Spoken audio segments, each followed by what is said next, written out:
라고 해석하거나 판단하기도 합니다. 실제로 우리에게 벌어지는 일들은요, 해석이 요구되는 일들이 많습니다. 근데 우리는 하나님이 모든 것들을 주관하신다고 믿는 그리스도인이기 때문에 우리에게 벌어지는 일들에 대해서 하나님께서 이 일을 내게 왜 행하셨는가에 대해서 하나님의 관점으로 바라보고 하나님께서 어떤 의도를 가지고 계신지를 물어야 할 때가 많이 있다라는 것이죠. 거의 대부분의 것들을 하나님의 관점으로 해석을 해야 됩니다. 근데 문제는 쉽지 않고 쉽사리 속단하기는 어렵다 해서도 안 된다는 것입니다. 오늘 이 느헤미야의 첫 시작인데요, 느헤미야가 자신의 민족들에게 벌어진 일, 현재의 상황을 소식을 듣고 나서 그것들을 어떻게 해석했으며 또한 어떻게 반응했는지를 통해서 현재를 살아가는 우리가 우리 삶 속에서 벌어지는 여러 가지 일들과 우리의 상황들 속에서 그것을 어떻게 바라보고 어떻게 반응해야 되는지에 대해서 그 답을 얻는 시간이 되기를 주님의 이름으로 축복합니다. 여러분, 이제 요즘에 이 포로기 이후의 시대에 설교를 많이 하게 되는데요, 간단하게 말씀을 드리자면 이 남유다 왕국이 바벨론에 의해서 3번 공격을 당하고 점령을 당하게 됩니다. 최종적으로 멸망하게 되는데요, 성전과 성벽이 다 파괴가 되죠. 완벽하게 무너집니다. 그리고 나서 이 바벨론에 많은 사람들이 끌려가게 되는데요, 포로로 잡혀가게 됩니다. 1차에 한 번, 2차에 한 번, 3차에 끌려가게 되는데 그 포로로 끌려가는 성격이 좀 다릅니다. 그래서 어쨌든 남아있는 사람들이 있고요, 바벨론에 끌려가서 이 바벨론 여러 지역에 흩어져 살던 사람들이 있었다는 것이죠. 그리고 나서 이 바벨론이 페르시아에게 멸망하게 되는데 페르시아의 왕인 이 고레스가 이 바벨론을 완벽하게 점령하고 나서 바벨론이 점령했던 그 나라의 다른 민족들을 각 민족에 살던 고향으로 돌려보냅니다. 가라, 고향에 가서 살고 너희가 믿던 신들을 섬기며 살아라 라고 이야기하면서 각자의 그 신들을 위한 신전을 나라에서 지어주게 됩니다. 그러한 과정, 그러한 일들을 통해서 하나님이 역사를 통해서 이 유다 백성들을 돌려보내시고, 다 온 것은 아니지만 돌려보내시고, 이 유대인들을 위해서 이 무너졌던 솔로몬 성전을 다시 짓게 해서 이 느헤미야 이전 시대에 스룹바벨을 통해서 성전을 재건했다는 것입니다. 성전이 재건됐고요, 또 이 유다 지역, 이 예루살렘을 중심으로 한 이 지역 가운데 유대인들이 포로로 잡혀가 있다가 다시 돌아오게 하셨습니다. 그러나 그 성전 재건이 되고 나서도 꽤 오랜 시간이 지났음에도 불구하고 아직까지도 이곳이, 이 성벽이 아직 허물어져 있고 성문은 불탄 채로 그대로 남겨져 있고 그 사람들의 삶은 여전히 황폐하고 녹록치 않은 삶을 살고 있었다는 것입니다. 그래서 느헤미야가 이 진짜 친형제인지 동족인지는 알 수 없지만 이 형제, 내 형제들 가운데 하나인 하나니가 이 예루살렘을 갔다가 온 것입니다. 그래서 그 하나니에게 그 예루살렘의 형편과 상황을 듣게 된 것이죠. 들었더니 여전히 성벽은 무너져 있고 또한 성문도 불타 있고 그 예루살렘에 살고 있는 사람들의 형편이 녹록치 않다, 또한 외부의 공격에 취약한 상태로 남아있다라는 소식을 듣게 됩니다. 그 유다와 예루살렘의 형편을 들으니까요, 큰 환난을 당하고 능욕을 받았다는 소식을 들으니까 느헤미야가 어떻게 반응하느냐, 이 소식을 들었잖아요. 이 소식에 대한 느헤미야의 반응이 중요합니다. 오늘 말씀 4절에 이렇게 기록되어 있는데 함께 읽어보았으면 좋겠습니다. 내가 이 말을 듣고 앉아서 울고 수일 동안 슬퍼하며 하늘의 하나님 앞에 금식하며 기도하여 라고 반응하고 있습니다. 여러분, 유다와 예루살렘 사람들의 형편이요, 궁금하지 않을 수도 있습니다. 또 묻지 않을 수도 있습니다.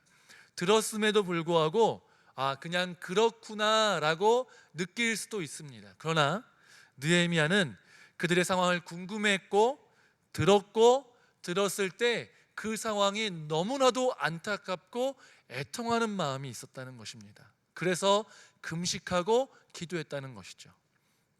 우리는 성경에 기록되어 있으면 이게 이제 너무 좋은 이제 선한 마음으로 당연하겠지라고 받아들이는 경향이 있는데, 진짜 그러한가라고 곰곰이 따져서 물어볼 필요가 있어요. 왜냐, 여러분, 느헤미야는요 예루살렘에 살아본 적이 없습니다. 이미 포로로 끌려간 지가요 100년이 넘었어요. 그 후손으로 이 바벨론 지역, 페르시아 지역에 살고 있었던 사람입니다. 그러니까 포로로 살았던 2세대, 3세대이기 때문에 예루살렘이 옛날에 봤었고 내 고향이고 추억이 있고 이래가지고 거기에 대해서 막 안타깝고 애통하는 마음이 있는 상황이 전혀 아니라는 겁니다. 이 지금 오늘 말씀이 기록되어 있잖아요. 수산궁에 있었다. 이 수산궁과 예루살렘의 거리는 1500km입니다. 서울과 부산이 400km, 여기 광명에서 부산이 400km. 아침에, 지금은 더 시간이 늘었을 건데 아침에 길이 막히지 않았을 때 차로 4시간이 걸리는 거리입니다. 지금은 한 5시간 걸리겠죠. 4시간 반, 5시간 걸리겠죠. 그러면 이 서울과 부산을 2번을 왕복해야 되는 거리가 예루살렘과 수산궁의 거리입니다. 거리는 그런데 길은 또 다르잖아요. 그리고 지금 이게 4시간 걸렸는데 4시간 5시간 걸리는데, 대략적으로 차로 간다면 수산과 예루살렘은 고속도로가 나 있고 직선거리로 되어 있다는 전제하에 100km 이상을 밟아서 15시간이 걸리는 거리입니다. 그런데 그 당시에 교통수단도 좋지 않고 직선거리가 1500km지만 길이 나 있는 길로 간다면 훨씬 더 먼 길을 걸어야 하고, 그렇다면 며칠, 몇 달이 걸리는 엄청나게 먼 거리인데, 이 성경에 나와 있는 바로는 느헤미야는 예루살렘을 한 번도 방문해 본 적이 없는 사람인 것입니다. 그런데 그러한 사람이 유다에서 끌려온 포로민의 후예인 느헤미야가 예루살렘은 조상의 도성이라는 것 외에는 아무 의미가 없는 곳이죠. 그런데 그 소식을 들었을 때 이 애통하는 마음을 가지고 있었다는 것은요, 좀 다른 상황이 있었다는 겁니다. 뭐냐, 나는 하나님을 믿는 사람이고 나는 지금 이 페르시아 수산궁에서 고위 관료로 일을 하고 있지만, 예루살렘에 한 번도 가본 적이 없지만 나의 민족들, 하나님을 믿는 하나님의 택함 받은 백성들, 그들이 살고 있었고 지금도 다시 돌아가게 되었던 그 예루살렘의 형편이 좋지 않음을 듣고 나니까, 이게 단순히 민족적, 혈육적인 차원을 넘어서서 한 믿음 안에 있는, 정말 하나님을 같이 믿고 있는 이 성도, 거룩한 백성들이 지금 어려운 형편에 있다는 사실이 너무나도 가슴이 아프고, 하나님이 그들을 향해서 어떤 마음을 갖고 계실까에 대한 관점으로 보니까 그 마음 가운데 애통함이 있고 슬픔이 있고, 그래서 금식하고 기도할 만한 그런 일들이 느헤미야에게 그 사건이 되었다라는 것입니다.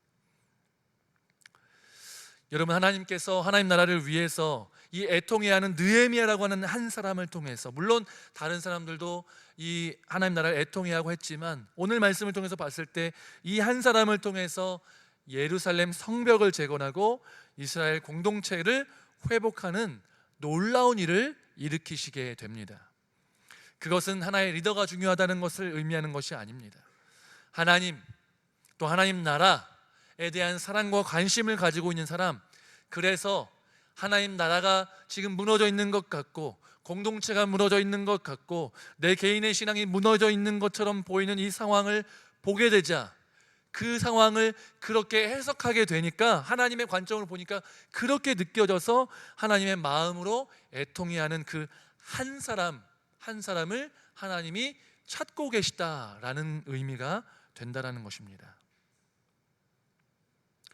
내 삶에서 벌어지는 일만으로도 살아가기 벅차고요, 빡빡할 수 있습니다. 또한 내가 지금 살아가는 이 상황 속에서 삶이 괜찮고 무난하기 때문에 아무 일도 없다, 기도할 것이 없다, 애통할 것이 없다라고 생각할 수도 있습니다. 느헤미야가 그랬거든요. 페르시아라고 하는 그 당대의 최고 강대한 나라에서 고위 관료로 잘 먹고 잘 살고 있었던 느헤미야가 자신의 삶, 육체의 삶으로만 본다면 기도할 만한 것들이 아무것도 없다라고 느껴질 수 있는 그런 상황에 있었습니다. 그럼에도 불구하고요, 느헤미야는 단순히 잘 먹고 잘 살고 나 혼자 잘 지내고 이게 아니라 영적인 관점에서 봤을 때 우리 내 민족인 우리 유대 백성들, 하나님 나라의 백성인 이 유대인들이 정말 고통 가운데 있고 신앙이 무너져 있고 하나님과의 관계가 완벽하게 회복되지 않은 이러한 상황을 안타깝게 여기고 애통하는 마음을 가지고 내일처럼 아파하고 금식하며 기도했다라는 것입니다. 그렇다면 우리를 돌아봐야 한다는 것이죠. 우리는 우리의 관심과 기도는 어디를 향하고 있는가? 여러분, 우리는 기도가 필요한 존재들입니다. 우리는 간구해야 됩니다. 복을 구해야 돼요. 세상 사람들이, 어떤 사람들은 그거 기복주의 신앙이야 라고 얘기하면서 복을 구하는 것들을 조금 등한시하는 경우가 있습니다. 마치 우리는 우월한 신앙인 것처럼. 그렇지만 그렇지 않습니다. 왜? 그들은 교만한 것일 수 있어요. 우리는 복이 필요한 존재들입니다. 그 말은 기도하고 응답을 원하는 사람들의 마음의 기본 전제는 무엇이냐면 우리는 연약하고 하나님의 도우심이 필요하다는 가난한 마음, 겸손한 마음이 있다는 것입니다. 우리는 하나님의 도우심 없이는 살 수가 없다는 것입니다. 그런데 우리의 기도와 또한 간구가 육체, 이 땅, 먹고 사는 것, 조금 더 많이 소유하는 것에만 국한되어 있다면 그것은 문제이다 라는 것입니다. 우리의 시선이 거기에만 머물러 있다면 그것은 하나님이 기뻐하시지 않는 일이라는 것입니다.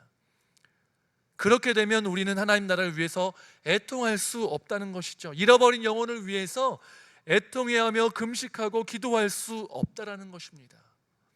우리는 나 자신과 우리 공동체 또 한국 교회를 바라볼 때 하나님의 시선으로, 영적인 눈으로, 믿음의 눈으로 바라봐야 한다는 것입니다. 한국 교회가 부유해지고 성도가 많아지면 끝이 아니라 그 한 사람 한 사람이 하나님께 붙어 있는지, 하나님을 제대로 신앙하고 있는지, 하나님을 사랑하고 있는지, 그러한 본질적이고 영적인 부분에 있어서 그런 것들을 바라보고 우리가 체크하고 점검해야 된다는 것이죠. 우리에게 무엇이 필요한지 물어야 합니다. 우리의 자녀들이 어떤 상태인지를 보아야 합니다. 이 땅에서 잘 나간다고 해서, 이 땅에서 취업했고 자녀 잘 낳고 건강하고 이렇다고 해서 끝이 아니라는 것입니다. 그게 우리의 인생의 목적이 아니기 때문에 그렇습니다. 우리의 자녀들이 구원받았는지, 우리의 자녀들이 예수님을 제대로 믿고 있는지, 나는 기도의 사람이 되고 있는지, 말씀과 가까이 하고 있는지, 우리 공동체는 서로 사랑하고 있는지, 하나님의 말씀에 순종하고자 하는지, 뜨겁게 기도하는 공동체인지, 영적인 관점에서 나를 보고 우리의 가족을 보고 우리의 공동체를 바라보아야 한다는 것입니다. 이것으로 정죄하고 판단하는 것이 아닙니다. 하나님이 우리에게 영적인 필요를 보여주시고 영적인 부족함을 보여주시는 것은 정죄하고 판단하라고 보여주시는 것이 아니라 그것을 보고 안타까워하고 애통해야 하며 그것을 위해서 하나님이 고쳐달라고, 하나님이 일해달라고 금식하며 기도하라고 그것을 보여주신 것이지, 그걸 판단하면서 쟤는 저래서 안 돼, 우리 공동체 이래서 안 돼 라고 정죄하며 판단하며 그렇게 살라고 보여주신 것이 아니라는 것입니다. 나의 영적 상태를 바라보시고, 가족의 영적 상태를 바라보시고, 교회의 영적 상태를 바라보시고, 혹시나 무너져 있는 영역이 있는지 없는지를 보시고, 그것을 보고 안타까워 애통하는 마음이 생기시기를 주님의 이름으로 축복합니다. 그 마음이 하나님의 마음이고, 그 마음이 우리 안에 있을 때 우리가 하나님 나라를 애통해하는 마음으로 바라보고 그 마음으로 기도할 수 있는 것입니다. 그 마음으로 기도하고 그 마음으로 응답받음을 통하여서 하나님의 회복을 경험하시기를 주님의 이름으로 축복합니다. 여러분, 느헤미야가 애통해하며 금식하며 기도했습니다.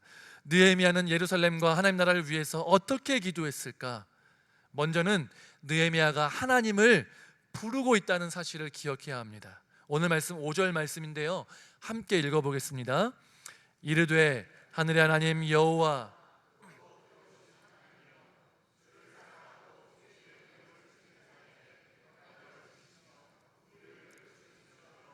간구하나이다. 아멘. 하나님이여, 하늘의 하나님 여호와, 크고 두려우신 하나님이여, 하나님을 불러야 합니다. 나의 상태, 우리의 상황, 기도의 제목, 이것도 중요한데 제일 중요한 건 뭐냐면 우리의 기도의 대상이 되시는 하나님을 부르고 그분께 가난한 마음으로 나가서 간절히 의지해야 한다는 것입니다. 하나님이여, 나는 연약하고 힘이 없기 때문에, 내 힘으로 이 상황을 돌파할 수 없기 때문에 하나님께 기도합니다. 하나님, 내 기도에 응답하여 주시옵소서. 가난한 마음으로 하나님을 부르며 기도할 때 하나님이 응답하신다라는 것입니다. 여러분, 하나님을 부른다는 것, 기도한다는 것은요, 나의 연약함을 인정하는 것입니다. 내 힘으로 안 된다는 것을 인정하는 것입니다.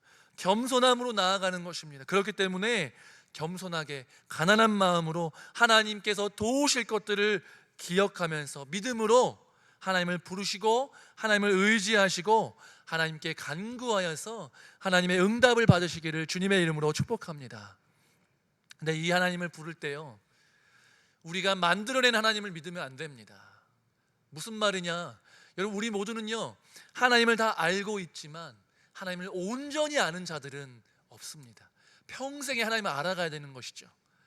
근데 그 하나님을 알아갈 수 있는 유일한 통로가 무엇이냐면 바로 당신을 계시하신 바로 이 성경이라는 겁니다. 우리 하나님을 체험하잖아요. 기도의 응답을 받잖아요. 그것을 통해서 하나님 이런 분이야 라고 생각할 수 있는데 그걸 말씀을 통해서 점검해야 한다는 거예요. 그러지 않으면 열심히 기도하고 열심히 신앙생활 한다고 하는데 그 하나님이 사실은 하나님은 이런 분일 거야, 이런 분이어야만 해라고 내가 만들어낸 하나님일 수도 있다라는 것이죠. 그러면 안 된다는 것입니다. 우리가 믿는 하나님은 누구이십니까? 우리의 기도를 들으신 하나님은 누구십니까? 우리와 함께 하시는 분, 크고 두려우신 분, 당신을 사랑하는 백성에게 언약을 지키시며 긍휼을 베푸시는 하나님이시다 라고 오늘 느헤미야가 고백하며 기도하고 있습니다. 느헤미야가 지금 하나님을 이렇게 만들어낸 것일까요? 하나님 이런 분이시야 라고, 하나님 이런 분이셔 라고 스스로 만들어낸 것입니까? 그렇지 않습니다. 오늘 이 느헤미야의 기도를 보면 하나님의 언약을, 구약의 말씀을, 이 모세 오경을 정확하게 알고 있고 그 말씀이 너무나도 익숙하다는 것을 알 수 있습니다. 하나님의 언약을 근거로 하나님은 이런 분이시고 하나님은 언약을 지키시고 사랑을 베푸시고 자비와 긍휼을 베푸시는 분이십니다. 그 하나님이신 줄을 말씀을 통해서 알고 우리 조상들을 통해서 알고 내가 경험하여 알게 되었사오니 그 하나님을 신뢰하며 내가 기도합니다. 내 기도에 응답하여 주시옵소서 라고 기도하고 있습니다. 여러분, 하나님께 기도할 때 우리가 기도할 수 있는 이유는 하나님이 이런 분이시기 때문에 기도할 수 있습니다. 하나님께서 우리가 나아가서 간절히 기도할 때 하나님께서는 반드시 응답하실 것입니다. 느헤미야는 기도의 대상이 되신 하나님을 부르고 자신들이 왜 이런 상황 가운데 처해 있는지를 인식하고 회개하는 기도를 드립니다. 여러분, 이스라엘 백성들이 바벨론으로 끌려간 이유가 무엇입니까? 그들의 조상이 범죄하였기 때문입니다.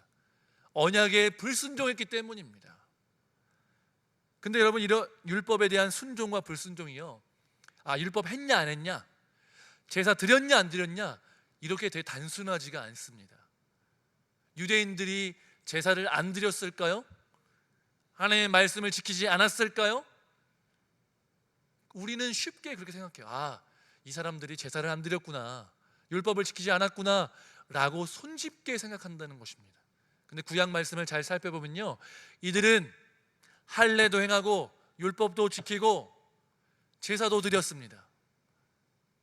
했냐 안 했냐로 구분되는 것이 아니라는 거예요. 뭐가 문제냐? 하나님을 진정으로 사랑하고 의지했냐, 그렇지 않느냐의 문제라는 거예요. 왜? 이들이 제사를 드렸거든요. 하나님께 제사를 드렸습니다. 돌아서서 바알에게 제사 드렸습니다. 돌아서서 아세라에게 제사를 드리는 거예요. 한 놈만 걸리라는 거죠. 내 기도에 응답만 하라는 겁니다. 나 잘 살게만 해달라는 거예요. 그러면 누구에게든 내가 제사를 드릴 수 있다라는 마음이 그들 안에 있었다는 겁니다. 왜 우상에게 제사합니까? 하나님에 대한 온전한 신뢰가 있었으면 왜 바알에게 제사를 드리냐고요. 온전히 믿지 못했거든요. 하나님, 제가 하나님께도 기도합니다. 바알에게 제사 드립니다. 아셀에게 제사합니다. 제발 누구든지 나에게 응답만 해주십시오. 제가 이 땅에서 잘 살게만 해주시면 제가 제사를 드리겠습니다 라는 마음이 그 안에 있었던 거죠. 하나님만 유일하게 신뢰하고 믿고 사랑한 것이 아니라 나의 잘 삶을 위해서 수단과 방법과 도구로 이용했는데 수많은 우상들 중에 하나로 하나님을 여겼다는 겁니다. 하나님을 사랑한 것도 아니고 하나님을 신뢰한 것도 아니라는 것이죠. 그래서 하나님이 그들을 참고 인내하고 버티다가 결국에는 언약에 불순종하였기 때문에 그 저주로 이 바벨론의 포로로 잡혀가게 한 것입니다. 그러나 이것도 사실은 저주가 아니에요. 왜? 하나님이 포기하지 않았다는 증거거든요. 하나님이 징계하신다는 것은 무슨 말입니까? 아들로 인정한다는 것이고, 징계한다는 것은 포기하지 않았다는 것입니다. 진짜 저주는 유기하는 것, 포기하는 것, 버리는 것이 진짜 저주인 것이고, 바벨론을 보내서 데려오신 것은 결국에 끝까지 책임지시고 사랑하시겠다는 하나님의 자비와 긍휼의 행위였다는 것입니다. 여러분, 우리도요, 우리의 신앙생활을 점검해야 합니다. 나 예배 드렸으니까 잘하고 있어 가 아니고요, 헌금했으니까 잘하고 있어 가 아닙니다. 왜? 이스라엘 사람들 그렇게 했다니까요. 제사 드렸다니까요. 제물 드렸다니까요. 했냐 안 했느냐 행위 하나하나 자체가 문제가 아니고, 그건 기본이고, 그 안에 하나님을 사랑함과 하나님을 신뢰함이 온전히 있느냐, 그 마음으로 기도하고 있느냐, 하나님을 찾고 있느냐, 부르짖고 있느냐, 그게 더 중요한 것, 그게 더 신앙의 본질이라는 것입니다. 만약에 하나님과의 관계 속에서 옛날에 뜨거웠는데 지금은 미적지근하던가, 하나님을 사랑하는 마음이 잃어버렸던가, 옛날에 하나님을 신뢰했는데 지금은 잘 지내니까 하나님께 신뢰하지 않고 기도하지 않고 있다면 그것을 회개하고 하나님 앞에 나아가야 한다는 것입니다. 느헤미야 1장 9절 말씀에 이렇게 기록되어 있습니다. 만일 내게로 돌아와 내 계명을 지켜 행하면 너희 쫓긴 자가 하늘 끝에 있을지라도 내가 거기서부터 그들을 모아 내 이름을 두려고 택한 곳에 돌아오게 하리라 하신 말씀을, 하나님이 하신 이 말씀을 이제 청하 가운데 기억하옵소서. 주님, 내가 이 말씀을 의지해서 기도합니다. 우리를 돌이켜 주시옵소서, 돌아오게 하여 주시옵소서 라고 느헤미야가 기도하고 있는 것입니다. 하나님은 우리의 삶의 순간순간 속에서 신앙이 약해지고 하나님보다 다른 것들을 사랑하며 하나님을 온전하게 신뢰하지 못하는 삶을 살았다고 해서 그때마다 단번에 내치시는 게 아닙니다. 기다리시고 가끔은 말씀하시고 돌아와라 찔림을 주시고 말씀을 주시고 그렇게 하시는 겁니다.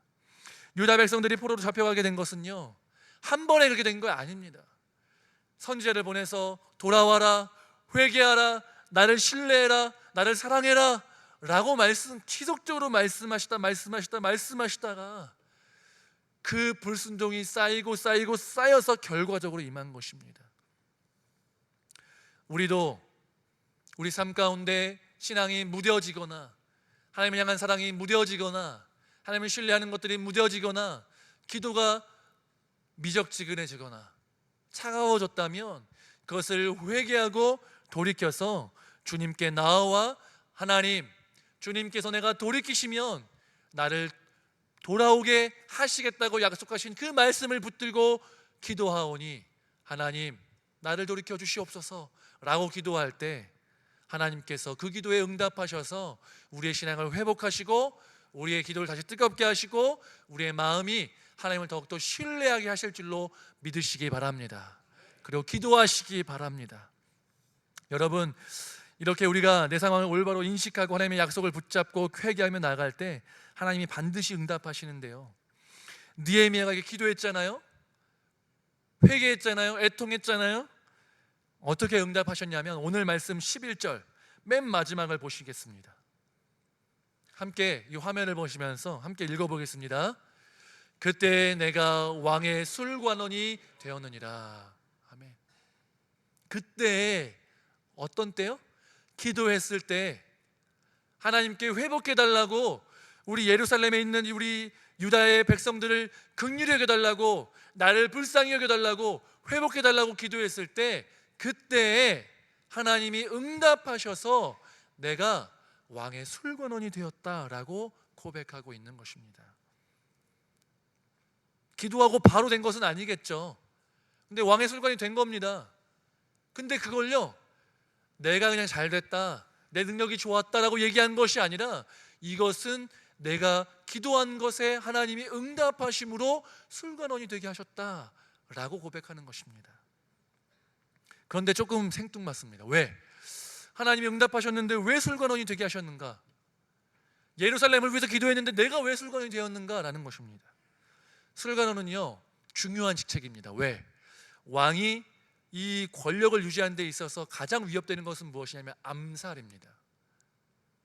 암살인데 그 암살을 예방하기 위해서 경비대가 있고요, 경비대가 모든 사람들로부터 왕을 지키잖아요. 근데 눈에 보이는 사람이 나를 죽이려고 하는 것은 경비대가 지킬 수 있지만 내 먹는 것에 독을 타는 것은 눈에 보이지 않습니다. 그래서 중요한 게 떡관원과 술관원, 사실 떡이 아니라 그 음식을 담당하는 관원과 마실 것을 담당하는 관원이 있는 것이죠. 정말 중요한 직책이기 때문에 왕이 총애하는 사람들을 세우는 것입니다. 그런데 이 느헤미야가 술관원이 되었다는 것은 왕의 총애를 받게 되었고 측근에 가게 되었고, 이 사건을 통해서 아직 이 시기에는 아직 알 수 없지만 하나님이 이 사건을, 이 술관원이 되게 하는 것을 통해서 예루살렘의 성벽, 무너진 성벽을 회복하고 재건하고 예루살렘 사람들의 어떤 회복을 일으키시는데 귀한 통로, 그 응답의 과정으로 지금 하나님께서 인도하고 계시다는 것입니다. 우리도 마찬가지입니다, 여러분. 이게 느헤미야가 술관원이 된 것이 개인의 영달과 부귀 영화를 위해서 하나님 보내신 것이 아니라는 것을 느헤미야가 알았어요. 우리도 마찬가지입니다. 우리도 돈이 필요하고 먹고 마시고 살아야 되기 때문에 우리를 일자리로, 어떤 여러 가지 자리로, 가정으로 부르십니다. 근데 그게 단순히 먹고 살기 위해서만이 아니라 하나님이 그 자리로 보내신 이유와 목적이 있고, 기도했을 때 하나님이 어떤 응답을 주시면 그것도 이유와 목적이 있다는 것입니다. 하나님이 오늘 나를 그 자리에 있게 하신 것, 하나님이 이런 응답을 나에게 주신 것은 내가 이 땅에서 잘 먹고 잘 사는 것을 위해서가 아니라, 그것만을 위해서가 아니라 우리의 신앙의 회복과 하나님 나라가 흥왕케 되는 놀라운 역사, 교회 공동체의 회복과 부흥, 이런 것들을 위해서, 이때를 위해서 네가 그 자리에 있게 내가 역사한 것이다 라고 말씀하고 계신 것입니다. 에스더 4장 14절 말씀에 이렇게 기록되어 있습니다. 함께 한 목소리로 읽어보겠습니다. 이때 내가 만일 잠잠하여 말이 없으면 유다인은 다른 데로 말미암아 노임과 구원을 얻으려니와 너와 내 아버지 집은 멸망하리라. 내가 왕후의 자리를 얻은 것이 이때를 위함이 아닌지 누가 알겠느냐 하니, 에스더가 왕후가 된 것이 하나님이 그래 너 수고했다, 너 잘 먹고 잘 살아라, 이래서 보내신 것이 아니라는 거예요. 유대인들을 구원하기 위해서 보내셨습니다. 만약에 에스더가 그것을 깨닫지 못하거나 믿지 않거나 믿음으로 반응하지 않아서 그 자리에서 자신의 역할을 감당하지 않아도 하나님은 유대인들을 반드시 구원하실 것이다. 그런데 사실은 네가 그 자리에 있는 것이 바로 이때, 구원을 위한 때, 그때를 위함이다, 그걸 네가 알아야 된다라고 말씀하시는 것입니다. 하나님이 느헤미야를 술관원으로 보내신 것도 예루살렘을 위해서 애통해하고 금식하며 기도한 것을 기억하시고 들으시고, 내가 예루살렘의 성의 재건과 예루살렘 성의 회복을 위해서 내가 너를 술관원 자리에 놓아두었다라고 말씀하시는 것입니다. 우리도 마찬가지라는 것입니다. 우리를 직장으로, 가정으로, 삶의 현장으로 내가 이 광명시에 동산교회에 보내신 것이 우연도 아니고 나 혼자 잘 먹고 여기서 끝마치라는 것이 아니고, 더 나아가서 내가 영적으로 깨어서 하나님과 깊은 교제 가운데 있기를 원하시고, 나를 통해서 누군가를 구원하기를 원하시고, 나를 통해서 우리 공동체가 회복되기를 원하시는 하나님의 목적과 계획을 위해서 이 자리에 둔 것임을 너희가 반드시 기억하고 그 자리에서 하나님의 뜻에 순종하며 하나님의 마음으로 애통해하며 기도하여서 너에게 맡겨진 사명을 감당해라 라고 우리에게 말씀하고 계시는 것입니다. 공동체를 향해서, 가정을 향해서, 우리 자녀들을 향해서 나의 영적인 상태를 보고 애통해하며 하나님의 놀라운 회복의 역사가 있기를 원하는 그 간절한 마음이 있으시기를 주님의 이름으로 축복합니다.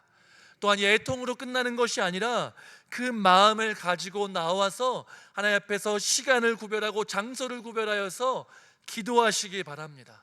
마음으로는 안 됩니다. 마음만으로는 부족합니다. 하나님 앞에 나와서 애통해하고 금식하고 기도할 때 비로소 하나님이 쉬지 않고 우리 삶 가운데 역사하셔서 하나님이 내 삶 가운데, 우리의 가정 가운데, 우리의 공동체 가운데 일하실 것입니다. 그리고 하나님께서 그렇게 일하실 때 하나님이 우리의 영적인 것들을 회복시키시고 일으키실 줄로 믿으시고, 그 놀라운 역사 가운데 하나님의 그 마음으로 애통하는 그 마음을 가지고 더욱더 뜨겁게 금식하며 기도하셔서 하나님의 응답을 경험하시고 신앙의 회복과 더욱더 뜨거워짐을, 하나님을 더욱더 사랑할 수 있는 저와 여러분 되시기를 주님의 이름으로 축복합니다. 함께 기도하시겠습니다. 거룩하신 하나님 아버지, 주님은 우리 한 사람 한 사람이 날마다 신앙이 깊어지고 날마다 하나님을 향한 사랑이 뜨거워지며 우리의 기도가 더욱더 뜨거워지기를 원하시는 줄 우리가 기억하고 깨달아서 하나님의 그 마음이 우리 가운데 가득가득할 수 있도록 주여 도와주시옵소서. 그 마음으로 하나님의 눈으로, 영적인 눈으로 나를 보고 우리의 가정을 보고 우리의 공동체를 보고 세상을 보아서 그곳을 향한 하나님의 안타까워하는 마음이 우리 안에도 있어서 애통해하며 금식하며 기도함을 통하여 하나님의 회복과 하나님의 일하심과 하나님의 일으키심을 경험하는 우리 동산교회 모든 성도님들 될 수 있도록 주여 도와주시옵소서. 감사드리며 예수님의 이름으로 기도드리옵나이다. 아멘.